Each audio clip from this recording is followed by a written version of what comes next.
Hey, everybody. If you've seen my other talks, you know who I am, but in the meantime, I'll still introduce myself. Uh, I'm Matt Topol, co founder of a startup called Columnar. We are focused on data connectivity, primarily using Apache Arrow and ADBC, which you're going to learn about in this talk. Just a bit about me, so as I like to say, why you should care all what I have to say. I wrote the book on Apache Arrow, in memory analytics, Apache Arrow. Check it out. I am also a PMC member on Apache Arrow, PMC on Apache Iceberg. I created the Iceberg Go implementation. I maintain the Arrow Go implementation, develop ADBC, and so on. So I hope that's interesting, and feel free to reach out if you're interested. In the meantime, the first thing we're going to do is just in case is make sure we get everybody on the same page. So the first thing is a quick primer on Apache Arrow. That's important for what we're going to talk about. If you're not familiar with Apache Arrow, it is a column-oriented in-memory data format. So what that means is it's a spec for how to lay out data in memory, and as a result, it is the same layout no matter what programming language you're coming from, no matter what system you're going to and from, and the result there is that you get to avoid a bunch of serialized and deserialization overhead. The bytes on the wire are identical to the bytes in memory. You just take the bytes, shift them off, and enable systems to communicate much more efficiently, whether they're on the same process or different machines or whatever.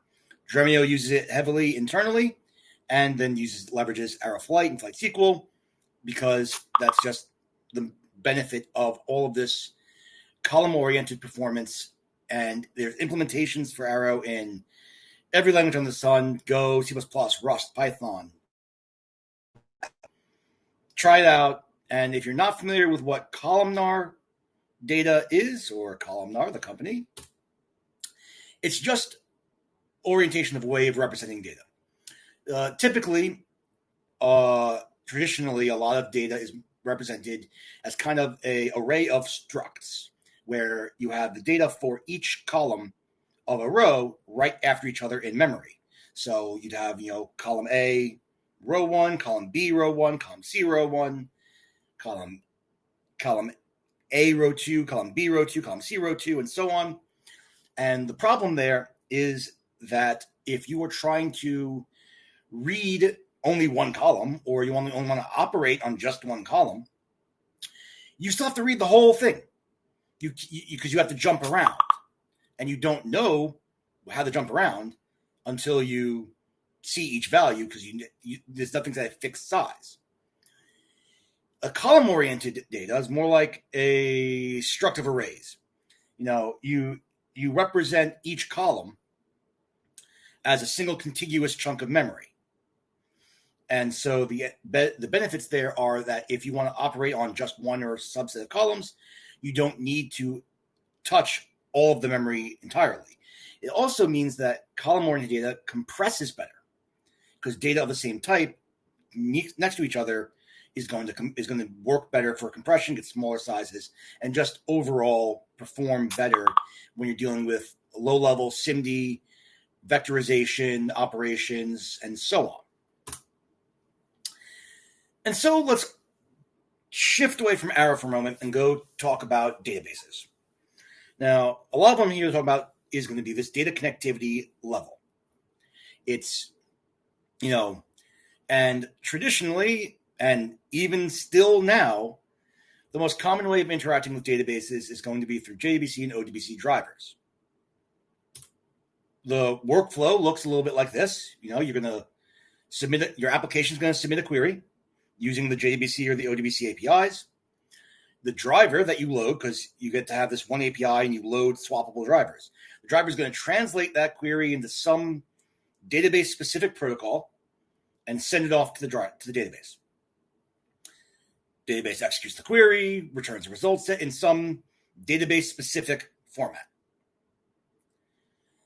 The driver is then going to translate that result set into the format required by the JDBC and ODBC APIs.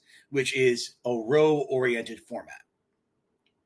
And then finally, your application will iterate over those rows one at a time. Or you can get bulk rows, but you're still iterating the rows one at a time using the JDBC and the ODBC APIs. Very straightforward, very simple. It's what everyone's been doing for 30-something years, but it's not the most efficient anymore. It has pros and cons. Ultimately, like anything, it has pros and cons. JDBC and ODBC aren't going anywhere. They've been around for 30-something years, 20-something years, and they handle pretty much every use case that you can think of. At least they can do it. Not saying anything about performance, but they can do it. Most people who have ever interacted with ODBC understand that the configuration is a nightmare. And because they are row-oriented APIs, you end up with these conversion problems. You see, almost all analytical data systems nowadays are column-oriented for all the reasons I said earlier. For all the reasons why you want to use this column-oriented data memory is because of this performance, this factorization, this compression benefits. Like every analytical system, Dremio, Snowflake, Databricks, DuckDB, all of these systems are all column-oriented internally. To convert all of those columns into rows because ODBC and JDBC require rows. That conversion is expensive, especially if you have a lot of data. And then your front-end application, maybe you want data frames. You're throwing it into a Polar's data frame, a Pandas data frame. You want to do visualizations and other interactions there. So you're converting it all back into columns again because all those things operate on column-oriented data for performance. And so we're left with this huge drain on performance because we keep converting all of our column-oriented data into rows and then converting it all back into columns just because this communication middle layer requires rows. It's silly. But if you want to avoid that, then you start having to integrate very specific SDKs to avoid those conversions.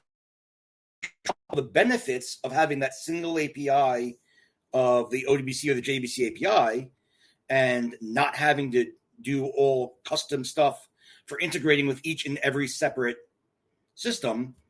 And you have to build complex integrations with all these different connectors. I mean, look at Trino, look at all the different connectors that exist there. Like you're dropping the benefit of the simple singular API standard because you want the performance.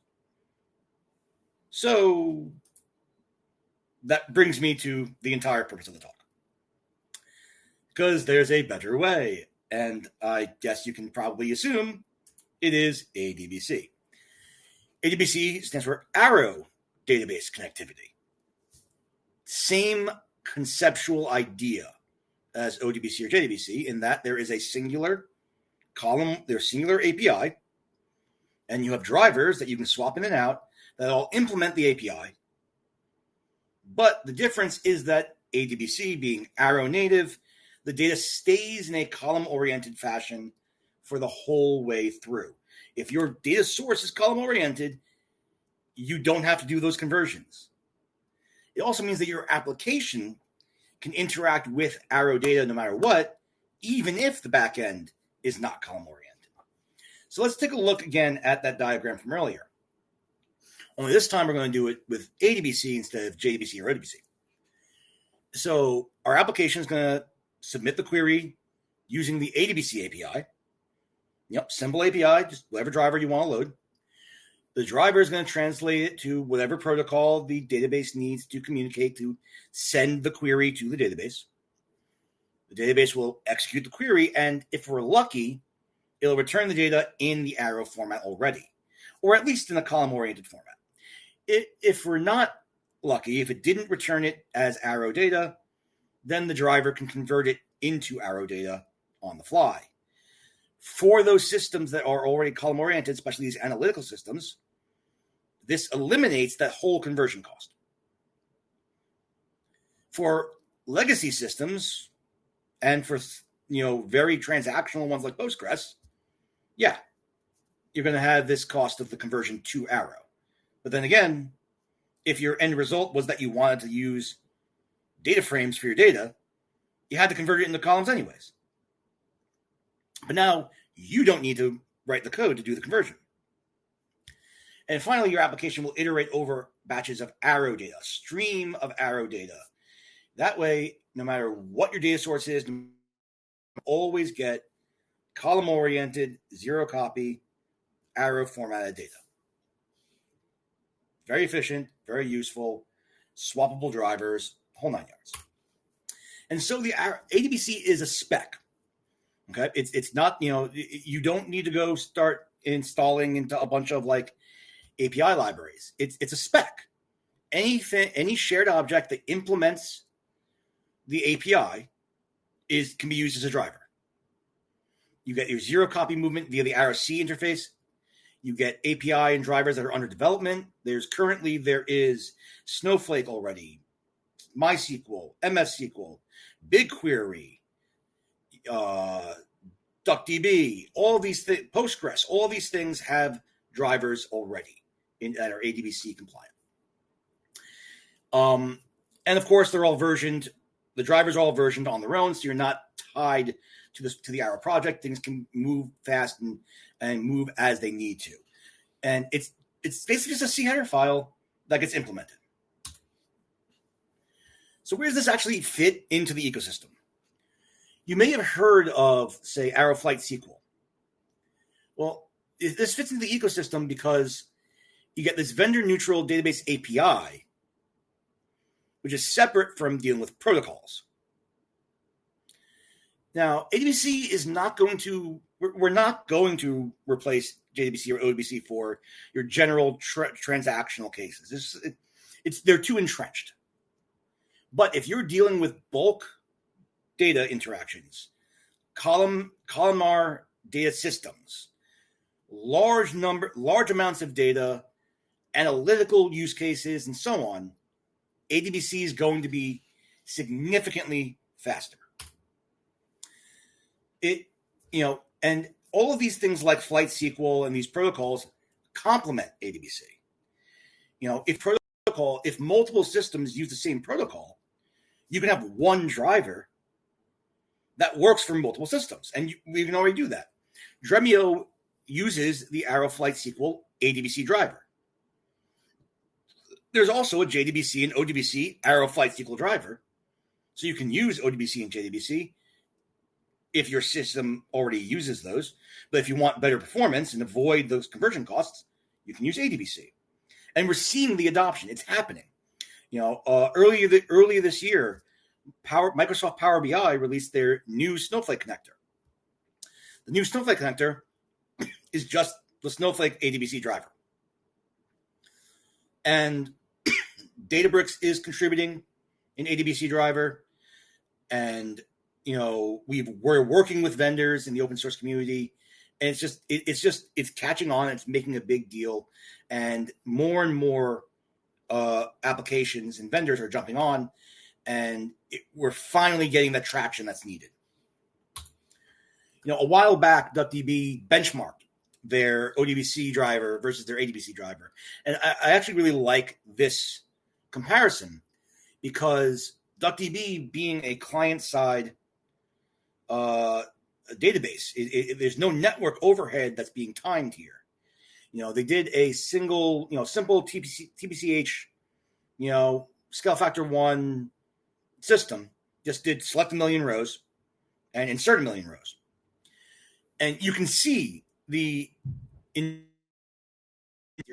28 seconds for ODBC versus 0.7 for ADBC. And a good portion of that is because DuckDB already interacts with Arrow in a zero copy way. The internal format for DuckDB is very, very similar to Arrow already. And they can, interact with Arrow at that level super efficiently. So all the cost here is just by switching to ADBC, it eliminates that transpose and copy cost. Now, one of the other big difficulties of dealing with ODBC and JDBC is getting those drivers. How do you find them? What do you do? How do you use them? and so on. Well, we have an open source utility called DBC. It's just a little command line package manager for managing your ADBC drivers. And so you can look right here, you can see that you can install DBC.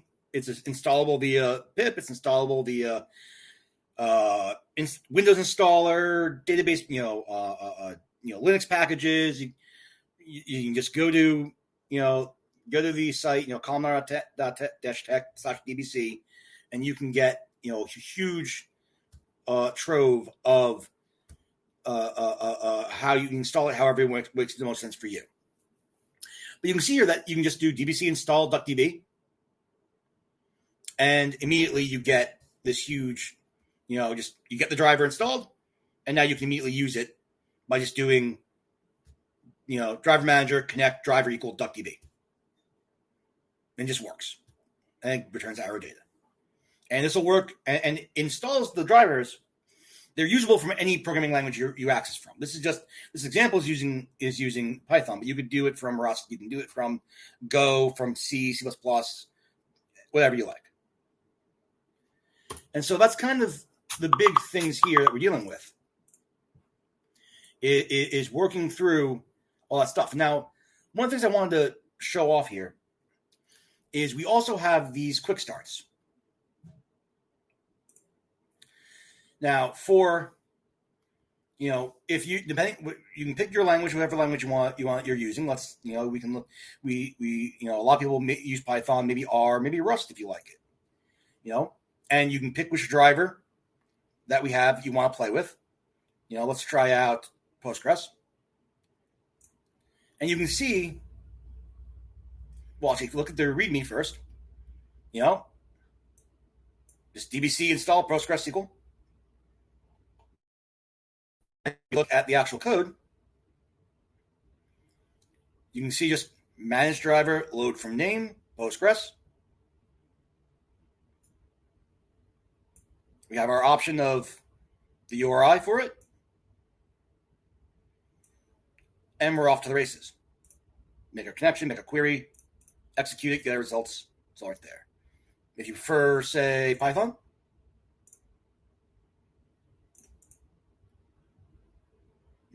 you can just right here, boom, boom, boom, super straightforward, super easy, super quick. In fact, we actually have this little configurator. What operating system are you using? What language do you want to use? Which driver do you want? What system you want to connect to? And you have setup options for how you can immediately start playing and utilizing the driver.